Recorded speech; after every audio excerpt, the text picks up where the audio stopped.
अली, बहुत हो गया। तुम क्यों नहीं समझ रही हो? कह रहा हूं कि गुस्से में हूं, मुझे नहीं करनी तुमसे कोई बात। अगर मजीद तकलीफ नहीं उठानी तुम्हें तो मुझे वक्त दो नूर। बार बार मेरे पास आने की जरूरत नहीं है तुम्हें। तुमने जो कुछ किया है ना, खामोशी से जाओ, अब चाहो तो दोबारा कर लो। मेरे साथ ऐसा कैसे कर सकते हो? ना मुझे देखते हो, ना मुझसे बात करते हो। आज मेरे सामने फिर से वही बेरहम अली है जिसे मैंने पहली दफा देखा था। अच्छा, बोलिए तुमने। ये सब मैं पहले भी सुन चुका हूं तुमसे। तुम भी अब वो नहीं रही हो जिससे मैं पहली दफा मिला था, याद रखना नूर ये बात तुम।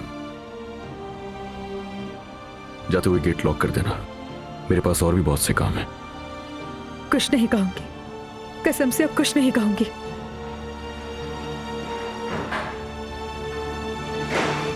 मैं इसमें दखल नहीं दूंगी अल्मास।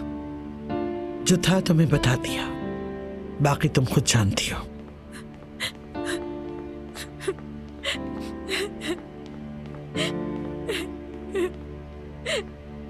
मेरे इंसान, मेरे इंसान।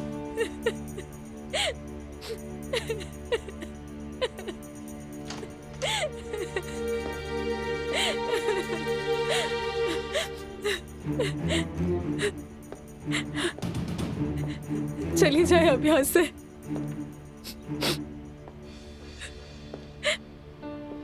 किस बात पे आंसू बहाए जा रहे हैं? चली जाए यहाँ से आप। मैं जानती हूँ कि तुमने झगड़ा किया है, लेकिन तुम्हें रोने की हरगिज़ जरूरत नहीं। मुझे अकेला छोड़ दे आतल साहिबा। जैसा करोगी वैसा भरोगी। कीमत तो चुकानी होगी। मतलब तुम्हारे आंसू की भी अली की नजर में कोई अहमियत नहीं रही है ना? आप जानती भी हैं कि अली को कुछ नहीं बताया मैंने। बस कर दे, मुझ बेकसूर को इतनी सजा ना दे। तुम्हारी तमाम चालाकियों का इल्म अल्लाह को है, लेकिन मुझे यकीन है कि तुम इस बच्चे को जरूर अपना जुर्म छुपाने के लिए इस्तेमाल करोगी। ये मोहब्बत बदुआ बन गई है।